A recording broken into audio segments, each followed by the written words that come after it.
Hello student, आज हम अध्ययन करेंगे सम्मिश्र संख्याओं का ज्यामितीय निरूपण।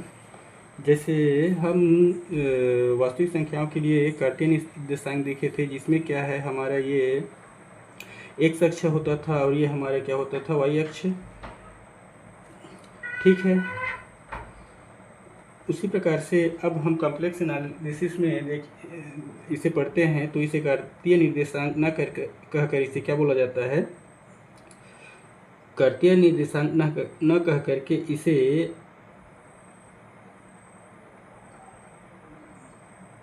आर्गन समतल बोला जाता है।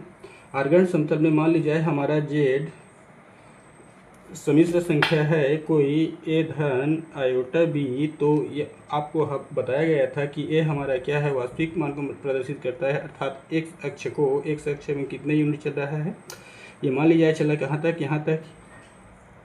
इसकी लंबाई हमारा क्या है, ए। ठीक है। और वाई अक्ष अर्थात इमेजिनरी एक्सिस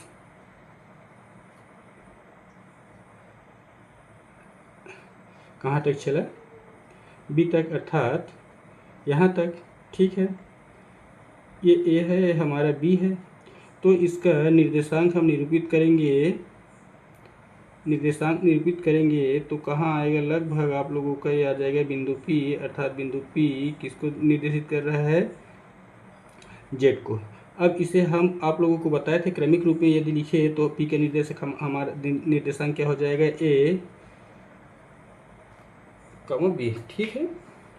अब पी से हम मूल बिंदु की दूरी लेते हैं।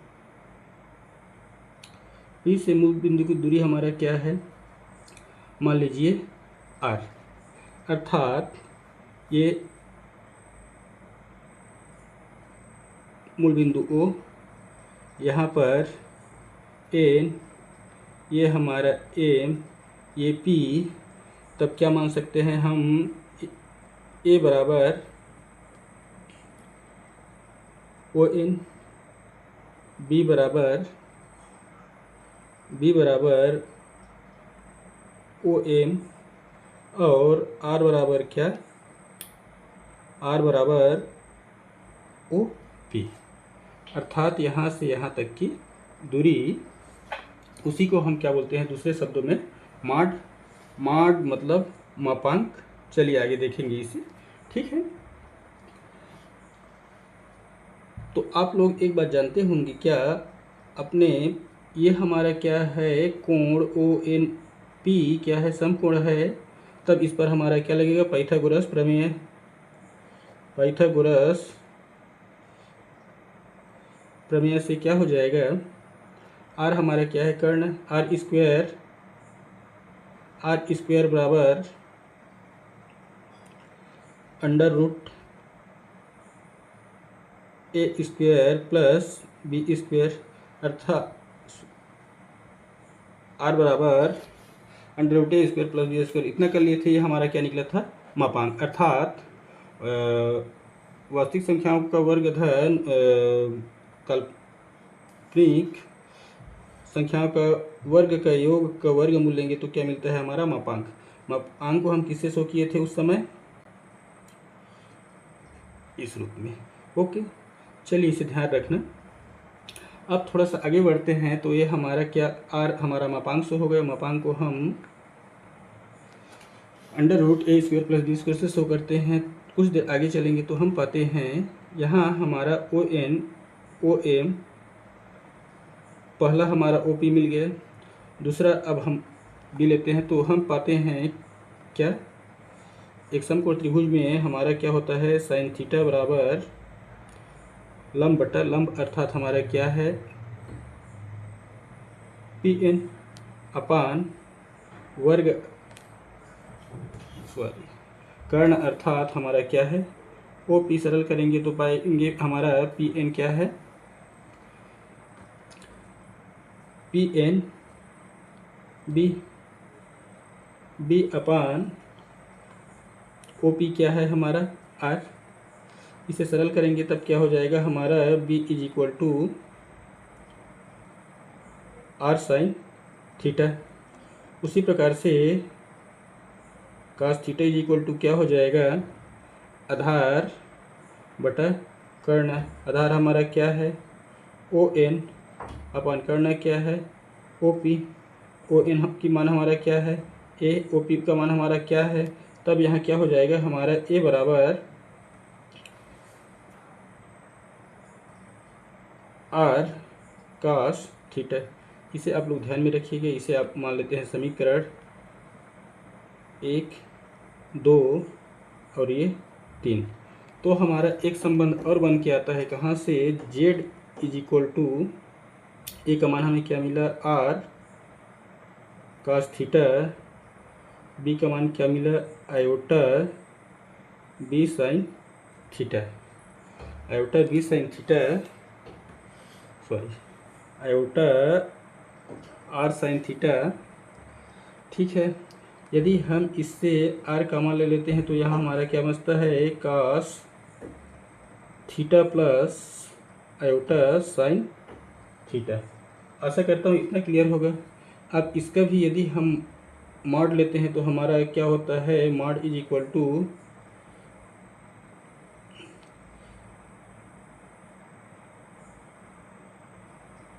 आर का मॉड, और इसका हम मॉड में लेंगे cos theta plus iota sine theta. तो इसका मॉड क्या आ जाएगा, इसका मान क्या आ जाएगा, 1। चाहे तो करके देख लीजिए, cos square theta plus iota sine square, iota तो नहीं लेंगे, 20 अर्थात साइन स्क्वायर थीटा। तब दोनों का वर्ग करेंगे तो क्या आएगा, x।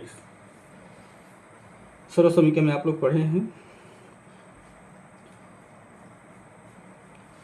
एक बात और ध्यान में रखना, मॉड हम जब भी नोट करते हैं तो मॉड हमारा क्या शो करता है, हमेशा धनात्मक मान को दर्शाता है, ऋणात्मक मान शो नहीं कर सकता। ओके, यहाँ से एक चीज़ और बातें हम देखते हैं। तो समीकरण जब मैं 2 को 1 से भाग दूंगा तब क्या आएगा हमारा, बी अपान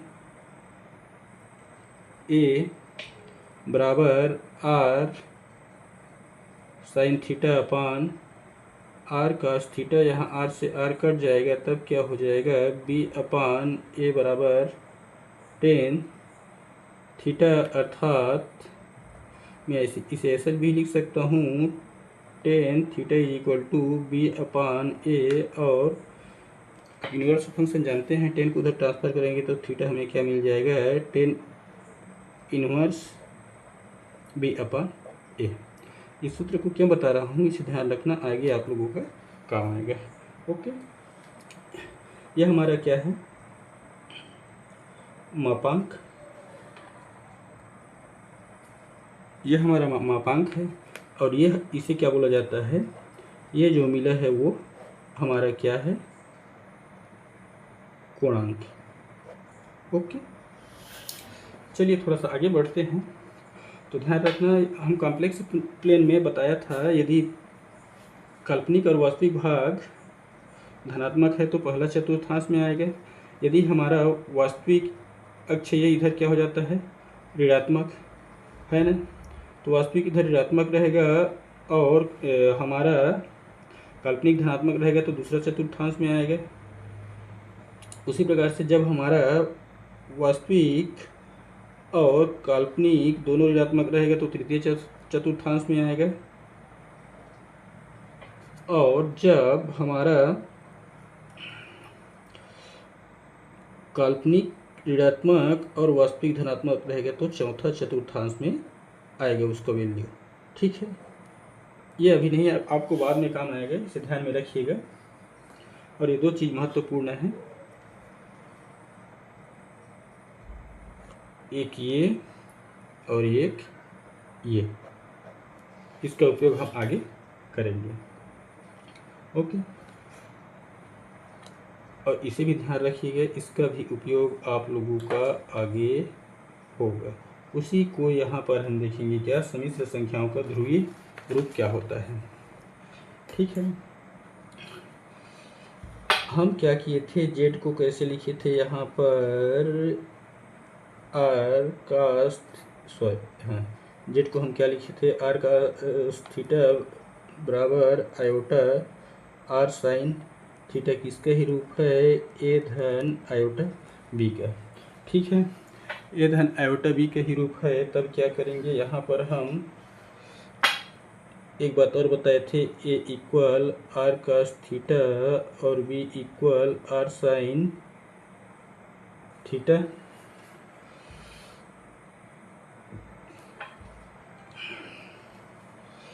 तो इसी को हमारा R cos theta plus iota sine theta को क्या बोला जाता है? सम्मिश्र संख्याओं का ध्रुवीय रूप। सम्मिश्र संख्या का ध्रुवीय रूप। ठीक है, इसे दूसरी भाषा में ये भी बोल सकता है क्या?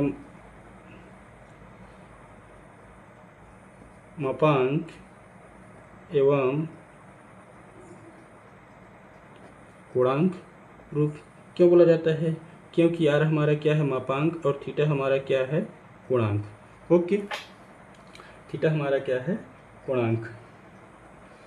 या फिर इसी का अन्य नाम है, एक है ध्रुवीय रूप, दूसरा है मापांक पूर्णांक रूप।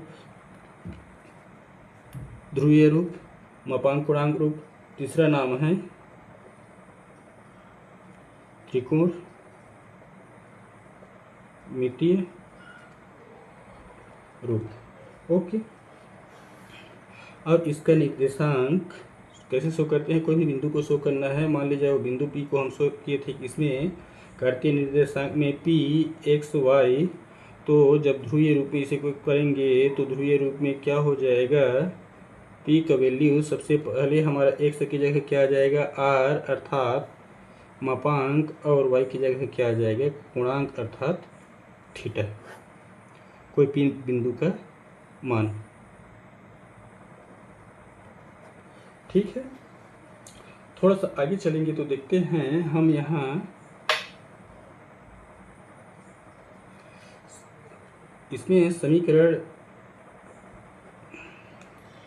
1 और 2 का वर्ग, समीकरण 1 व 2 का वर्ग करके जोड़ने पर हमें क्या प्राप्त होता है? एक का वर्ग करेंगे तो इधर R square cos square theta और प्लस बी का वर्ग अर्थात R square sine square theta. सरल करेंगे तो क्या हो जाएगा? आर का मान आ जाएगा, यहाँ का बचेगा cos square theta plus sine square theta बराबर A square plus B square is equal to R square theta. यहीं से हम क्या निकाले थे? मापांक निकाले थे। मापांक अर्थात आर, मापांक आर बराबर क्या मिला था? अंडर रूट ए स्क्वायर प्लस बी स्क्वायर। ठीक है, और क्या निकाले थे? जब समीकरण 2 को 1 से भाग दिए तब क्या निकाले थे? यहाँ क्या आया था हमारा? टेन थीटा बराबर बी अपन ए। उसके बाद हमें थीटा क्या मिला था? थीटा क्या मिला था?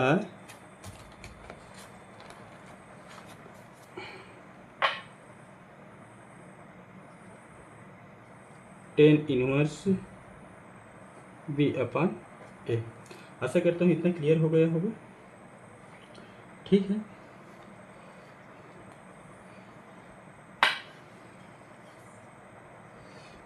यहाँ कुछ महत्वपूर्ण टिप है, उसे ध्यान रखेंगे। पहला,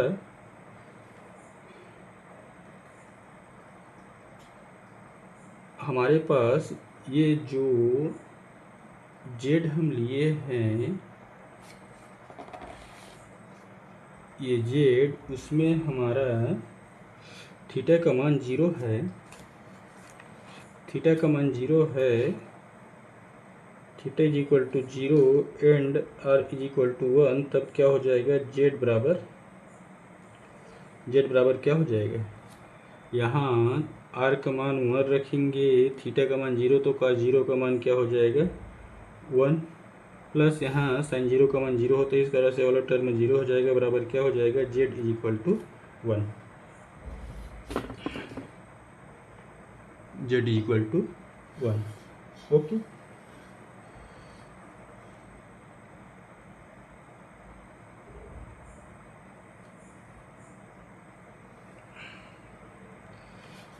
यहाँ थीटा के मान को भी ध्यान रखेंगे। थीटा के मान को हम इसमें कोणांक बोलते हैं, इसी को अंग्रेजी में क्या बोलता है आर्गूमेंट, अर्थात शार्ट फॉर्म क्या ARG आर्ग। ओके,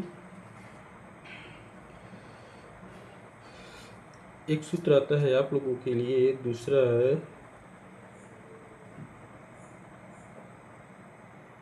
डी माइवर प्रमेय, जिसका उपयोग आगे आप लोगों का होगा। डी माइवर प्रमेय क्या होता है हमारा, यहाँ पर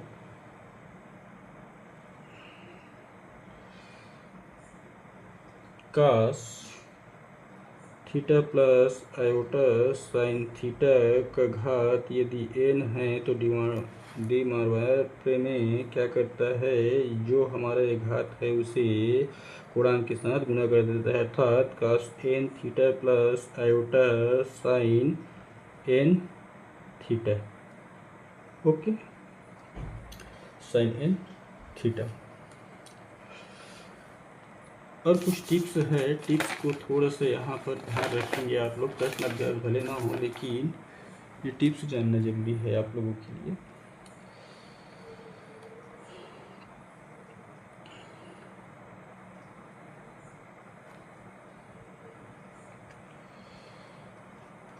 एक और सूत्र है, दूसरा सूत्र था, दूसरा हमारा तीसरा सूत्र क्या आता है,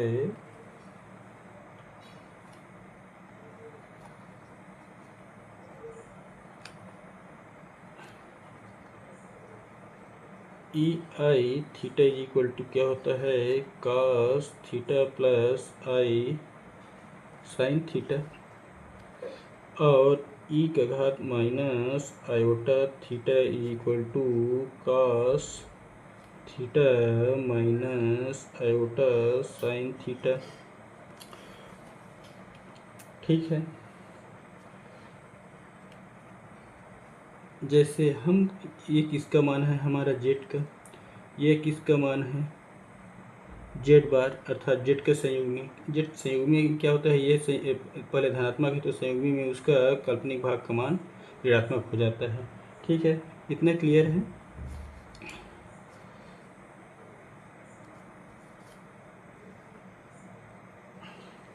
यदि जेड का मान cos theta plus iota sine theta हो, तब 1/z का मान क्या हो जाएगा cos theta minus iota sine theta. किससे, डी माइवर प्रमेय से। कैसे, यदि हम ये दोनों बराबर है तब क्या कह सकते हैं हम, यहाँ जब e iota theta is equal to Z theta है तो इस दोनों इसका घात क्या करेंगे, ऋणात्मक करेंगे, तो ये किस में आ जाएगा E1/E आयोटा थीटा, अर्थात 1/z। ये कहाँ से आया है, यहीं से आया है। ओके, डायरेक्ट ऐसे कर दिया सर, ये नहीं होना चाहिए। ठीक है, इसका भी हम यदि क्या लेते हैं तो इसका भी मॉडुलस क्या आता है 1, चाहे जेड हो चाहे जेड बार हो, यूनिट सर्कल में है तो उसका मॉडुलस हमेशा क्या होगा 1। ठीक है, और वहाँ मैं बताया था आप लोगों को एक बात, क्या यहाँ पर दोनों वैल्यू फर्स्ट कोऑर्डिनेट और सेकंड कोऑर्डिनेट क्या आएगा प्लस, यहाँ पर first coordinate minus second coordinate plus, यहाँ पर दोनों कोऑर्डिनेट हमारा क्या आएगा माइनस यहाँ पर first coordinate minus sorry first coordinate plus, क्योंकि हमारा रियल एक्सिस क्या है, प्लस है, और काल्पनिक अक्ष ये हमारा क्या है, माइनस है, तो ये माइनस हो गया। ये कौन सा है, फर्स्ट है, ये सेकंड है, ये थर्ड है, ये फोर्थ है। आप हमें ये सब बार बार क्यों बता रहे हैं सर? इसलिए बता रहा हूँ सर क्योंकि ये आप लोगों का बार बार उपयोग होगा।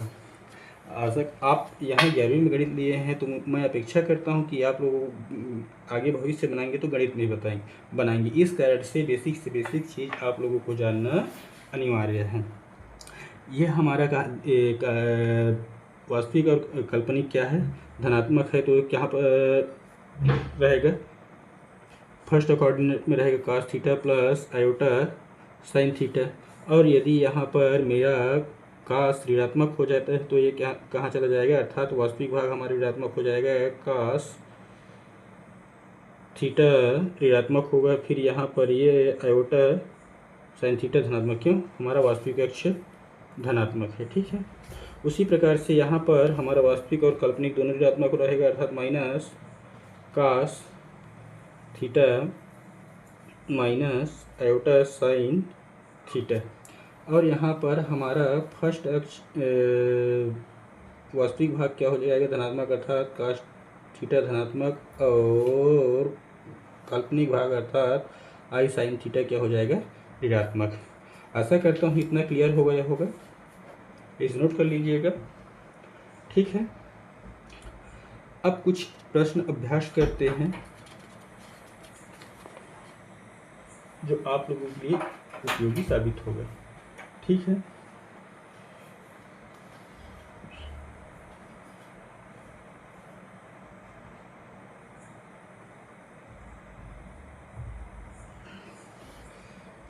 एक प्रश्न है आप लोगों के लिए, प्रश्न नंबर, जो भी प्रश्न हमारा यहीं से चालू हो रहा है। एक सम्मिश्र संख्या है, क्या 1/1 माइनस अंडर रूट 3 आयोटा का संयुग्मी ज्ञात कीजिए बोला है। उसके बाद संयुग्मी के साथ साथ इसका हमें मापांक और गुणांक भी ज्ञात करना है, ठीक है। चलिए सबसे पहले संयुग्मी देखते हैं। संयुग्मी देखने से पहले हम क्या किए थे, पिछले बार जब क्लास हुआ था तो क्या किए थे, इसके हर को सम्मिश्र है उसे हटाना है, तब क्या करेंगे, इसका हर में संयुग्मी का गुणा करेंगे, under root minus under root 3 iota बाहर है, तो इसका संयुग्मी क्या हो जाएगा, 1 प्लस अंडर रूट 3 आयोटा। संयुग्मी में क्या होता है, यहाँ का चिन्ह बस बदलता है, बताया था। जो नीचे गुणा कर रहे हैं वहीं कहाँ गुणा करेंगे, ऊपर भी 1 प्लस अंडर रूट 3 आयोटा। जब सरल करेंगे तब यहाँ क्या हो जाएगा, हमारा एक का गुणा 1 प्लस अंडर रूट 3 आयोटा से, तो 1 प्लस अंडर रूट 3 आयोटा अपान, इसमें क्या करना है हमें, अपना बीजीय सूत्र नंबर 3 लगाना है, तो क्या हो जाएगा, a का वर्ग, अर्थात 1 का वर्ग, और यहाँ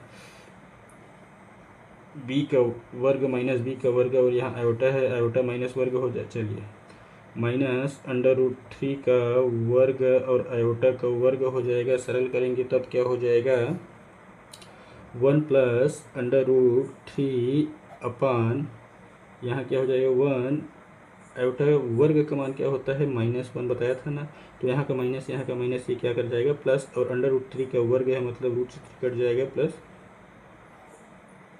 3, तो इसका मान क्या आ जाएगा, 1 प्लस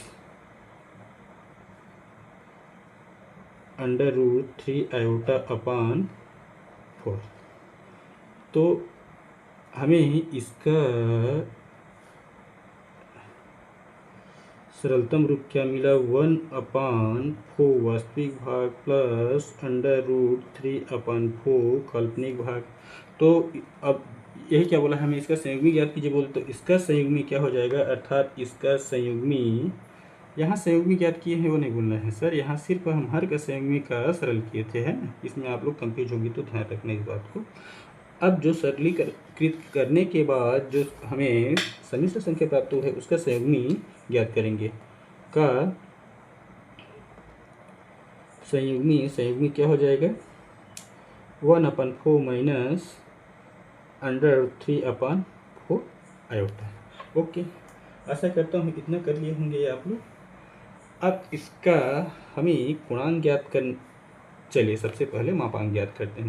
मापांक पहले लिखे है तो मापांक ज्ञात करते हैं। तो मापांक में क्या करते हैं, मापांक का सूत्र r बराबर हमें क्या मिला था, √a का वर्ग, अर्थात ये हमारा क्या है 1/4 का वर्ग, b क्या है माइनस √3/4 का क्या हो जाएगा, वर्ग सरल करेंगे तब क्या आ जाएगा, यहाँ √1/16 प्लस 3/16 सरल करेंगे तब क्या आएगा, सरल करेंगे तब हम पाते हैं 4/16 अर्थात √1/4 बराबर 1/2। किसका मान मिला, r का मान मिला है, r का मान मिला अर्थात मापांक मिल गया। अब क्या ज्ञात करेंगे, कोणांक अर्थात थीटा का मान, थीटा tan इनवर्स b हमारा कितना है माइनस √3/4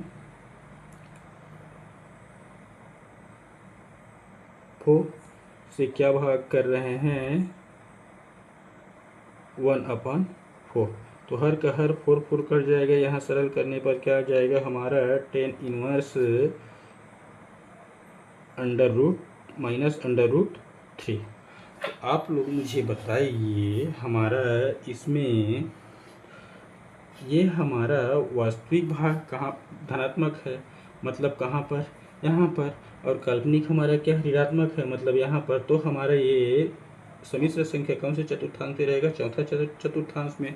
चौथा चतुर्थांश में tan इनवर्स √3 कितना होगा, tan √3 मतलब tan का मान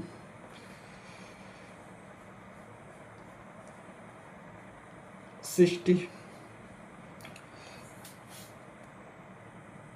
अर्थात 360 में 60 घटाएंगे तो कितना बचेगा जी, 360 में 60 घटाएंगे 3, यहाँ इसे ऐसा लिख सकता हूँ tan इनवर्स 360 माइनस 60 अंश बराबर क्या हो जाएगा tan 60।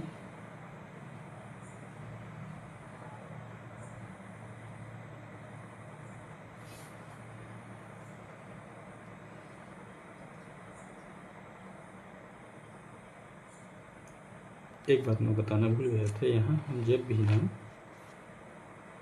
क्या निकालेंगे, गुणांक निकालेंगे तो ध्यान रखना इसे हम पॉजिटिव लेंगे। ओके, किसको पॉजिटिव लेंगे, कोण को। चाहते हो अपने हिसाब से इधर सॉल्व कर लेना। चलिए थोड़ा सा आगे चलते हैं।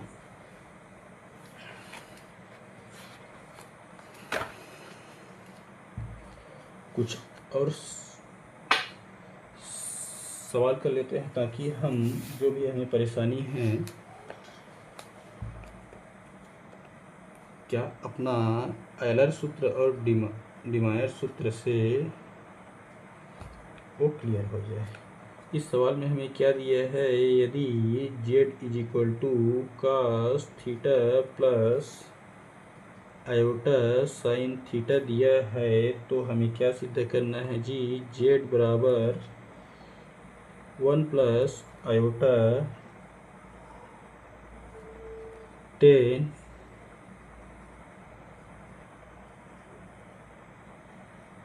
arg z/2/1 minus iota 10 आर्ग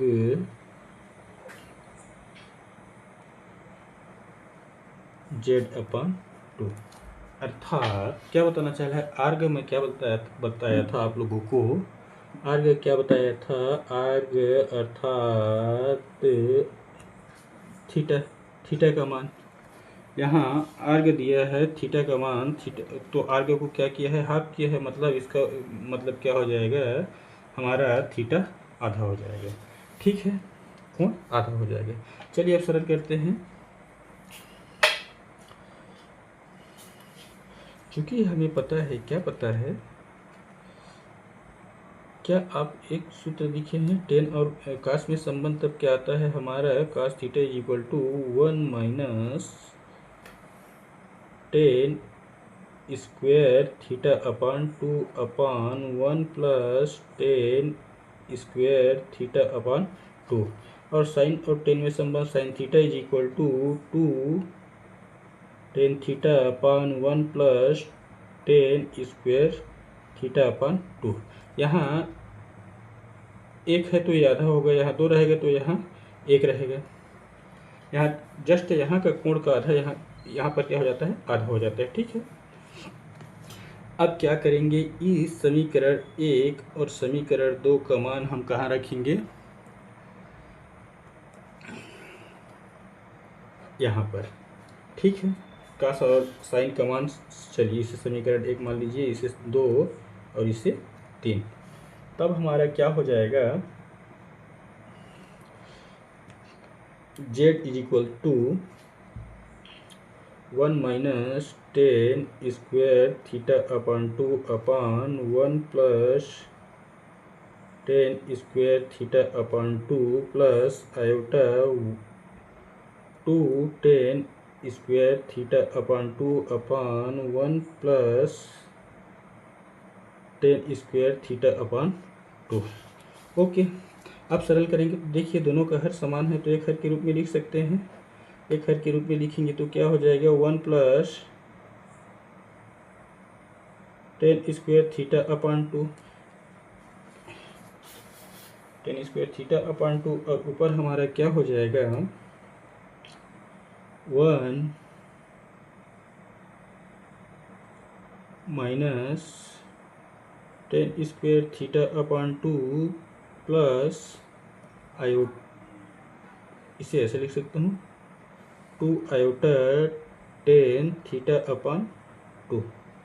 okay, अब थोड़ा सा और सरल करेंगे तो हम पाते हैं, क्या पाते हैं, इसे क्या आप लोग ऐसा लिख सकते हैं, कैसा, देखिए ये 1 का वर्ग और ये हमारा है आयोटा 10 का वर्ग, 1 आयोटा 10 का वर्ग, तो आयोटा वर्ग का यहाँ माइनस हुआ है, तब क्या हो जाएगा, 1 प्लस 10 थीटा अपान 2 का वर्ग, इसे सरल करेंगे, यहाँ आयोटा रहेगा, तब ये क्या, ये मिलेगा बीजीय सूत्र 1 से। ठीक है, और नीचे हमारा क्या है, इसे 1 minus iota 10 theta upon 2 into 1 plus iota 10 square theta upon 2। आप बोलेंगे सर इसे डायरेक्ट क्यों लिख दिए, चलिए इसे मैं बीजीय सूत्र लगाऊंगा तो क्या हो जाएगा, ए माइनस बी इंटू ए प्लस बी बराबर क्या हो जाएगा, ए का वर्ग माइनस बी का वर्ग, लेकिन यहाँ तो प्लस है सर, तो उस प्लस की जगह हम क्या किए हैं, -1,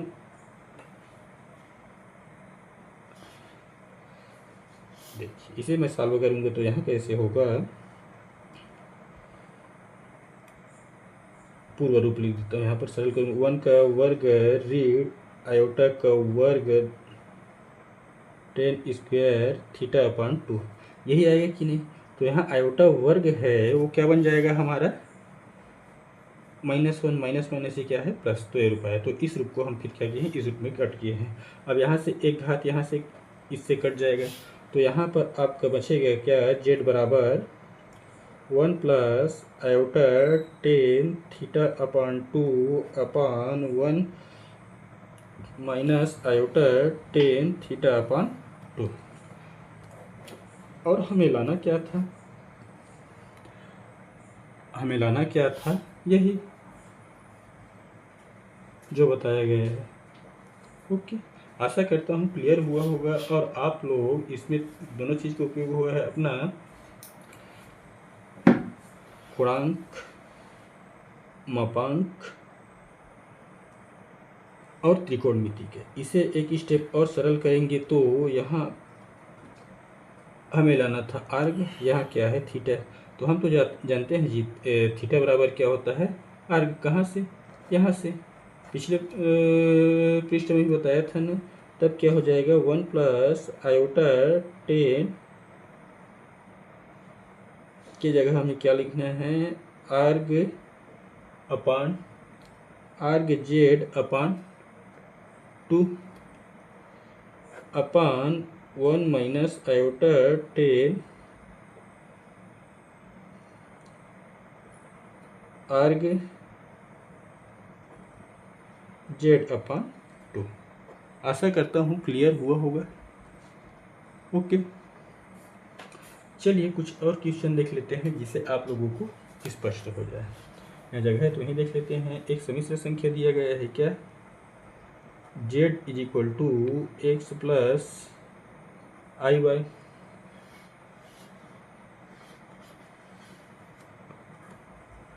का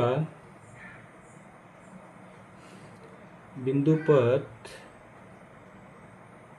ज्ञात कीजिए। यदि क्या दिया है जी, हमारा यहाँ दिया है mod Z minus 3 minus 4 iota का मॉड बराबर क्या है 7। हमारे पास दो ही कंडीशन दिए है, जेड बराबर क्या दिए है एक्स प्लस आई वाई, और दूसरा कंडीशन ये दिया है। चलिए अब इन दोनों की मदद से इसे हम सरल करते हैं। ठीक है, हमें जो दिया है उसे लिख लेते हैं। दिया है क्या, दिया है जेड माइनस 3 माइनस 4 आयोटा का क्या है मॉड बराबर 7। तब करना कुछ नहीं है, जो जेड दिया है उसे यहाँ रख लेते हैं, उसके बाद जो आएगा सो देखेंगे। ठीक है, यहाँ जेड का मान हमें क्या दिया है एक्स प्लस आई वाई, और इस कोष्टक को सरल करते हैं तो यहाँ ऋण 3 ऋण और ऋण क्या हो जाएगा धन 4 आयोटा का मॉड बराबर 7। थोड़ा सा और आगे बढ़ेंगे तो क्या, वास्तविक को वास्तविक के साथ ले लेते हैं, काल्पनिक को काल्पनिक के साथ ले लेते हैं। तब क्या हो जाएगा जी, यहाँ x माइनस 3 और यहाँ पर प्लस आयोटा y प्लस 4 का क्या है मॉड बराबर 7। थोड़ा सा और सरल करेंगे तब क्या हो जाएगा, मॉड निकालते हैं तो हम क्या करते हैं अंडर रूट एक्स माइनस 3 का वर्ग प्लस y प्लस 4 का वर्ग बराबर 7। चूँकि हमें सरल करना है तब क्या करेंगे, करनी को हटाएंगे तो क्या हो जाएगा x माइनस 3 का वर्ग धन y प्लस 4 का वर्ग बराबर 49। इधर को आप लोग आसानी से अब सरल कर सकते हैं कि ये क्या है, हमें z इक्वल इतना दिया है, उसके बाद जो हमें कंडीशन दिया है उस कंडीशन में z का मान रखे हैं, फिर क्या किए हैं मॉडुलस के सूत्र से सरल किए हैं। ओके, चलिए यहाँ आप लोग और सरल करना चाहते हैं तो करा सकता हूँ। यहाँ x का वर्ग ऋण 6x धन 9 और इसका क्या हो जाएगा y का वर्ग धन 4 दूना 8 y धन क्या हो जाएगा जी 4 चौक 16 बराबर 49। अब करना कुछ नहीं है, सबको एक पक्ष में रख दीजिए, फिर मिल जाएगा आपका मान X square plus Y square minus 6x फिर है 8y। अब हमारा अक्षर क्या बचा है, यहाँ 9 है यहाँ 16 है, 16 9 कितना हो जाएगा 25, 25 से 49 घटाएंगे, 25 माइनस 49, तब क्या हो जाएगा -24। तो यहाँ क्या आ जाएगा -24 बराबर 0। ओके, आशा करता हूँ क्लियर हो गया होगा। यदि आप लोग कहें तो एक क्वेश्चन और करते हैं या फिर यहीं बंद करेंगे। तैयार हैं? कई बच्चे तो सोने वाले होंगे, क्यों? क्योंकि मैं रात को वीडियो बना रहा हूँ। चलिए क्वेश्चन और कर लेते हैं, ठीक है? फिर बाकी नेक्स्ट क्लासेस में करेंगे।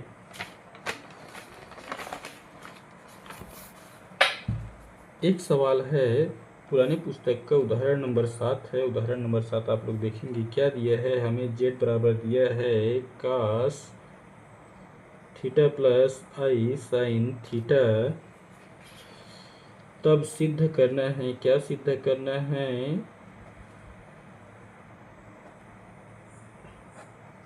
क्या सिद्ध करना है जी? एक्स का घात n प्लस 1/x का घात n बराबर 2 cos n थीटा, ये सिद्ध करना है। अब इसे करें कैसे सर? ये x है, ये x नहीं है, z है, ठीक है? तो क्या सिद्ध करें सर? मैं एक बात आपको बताया था, क्या बताया था? आयलर सूत्र कहो चाहे जो भी कहो, नहीं, इसका सम्मिश्र रूप ये हमारा दिया है ना? तब हमारा इसे समीकरण एक मानते हैं। समीकरण एक में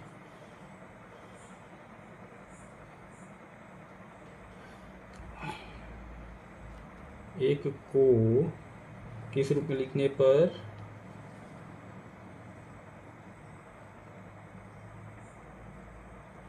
आयलर रूप में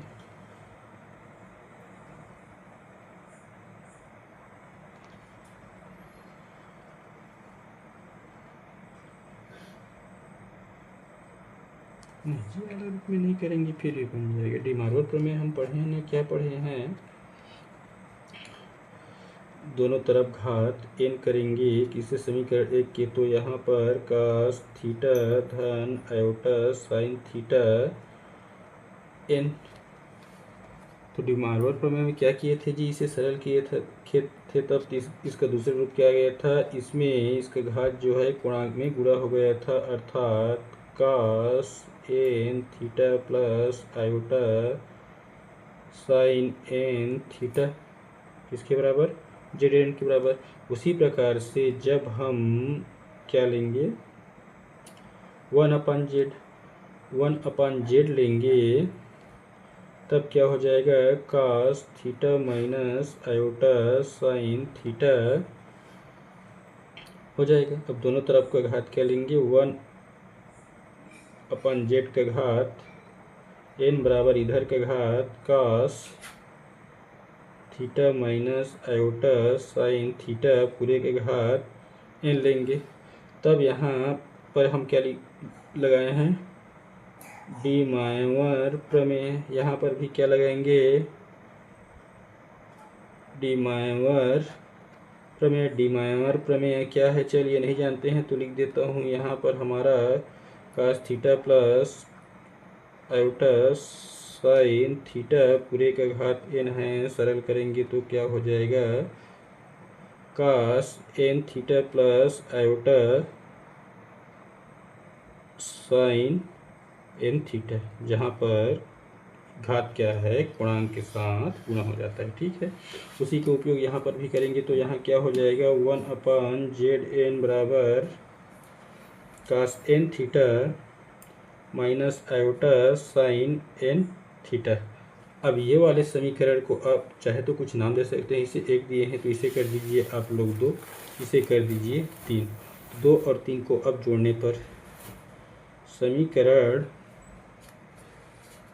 समीकरण 2 व 3 का योग, समीकरण 2 3 का योग करेंगे तब क्या हो जाएगा जी, Zn प्लस 1/Zn, लेफ्ट को लेफ्ट से, राइट को राइट से, तो यहाँ हम जोड़ेंगे क्या, यहाँ पर कास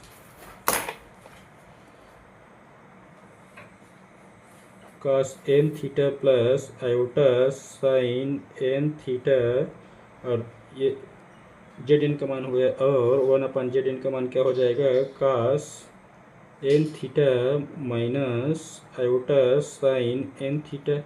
अब यहाँ राइट साइड देखेंगे, यहाँ आयोटा साइन थीटा प्लस है, आयोटा साइन थीटा माइनस है, दोनों एक दूसरे को काट देंगे, तब हमारा क्या आ जाएगा, Zn plus 1/Zn is equal to cos N theta, cos N theta, एक बार ये तो 2 कास एन थीटा हमारा क्या दिया था, ये वाला दिया था, और सीधा क्या करना था, z का घात n प्लस 1/z का घात n is equal to 2 cos theta, अर्थात हमें जो सिद्ध करना था वो हमें मिल गया। ओके, इस तरह से इसे डी मायोर प्रमेय, आयलर थ्योरम, त्रिकोणमिति अनुपात का कब कहाँ कैसे उपयोग करना है, ये आप लोग प्रैक्टिस करते रहेंगे तो हो जाएगा। थैंक यू दोस्तों, आज के लिए मेरे ख्याल से ज़्यादा हो गया है, बोर लग रहा होगा, यदि आप लोग हाँ बोले तो एक आध क्वेश्चन और करते हैं, ठीक है, क्या आप लोग सहमत हैं? हाँ या ना? नहीं सर, चलिए ज़्यादा देर में बोरिंग हो जाएगा, आज इतना ही समाप्त करते हैं। थैंक यू दोस्तों।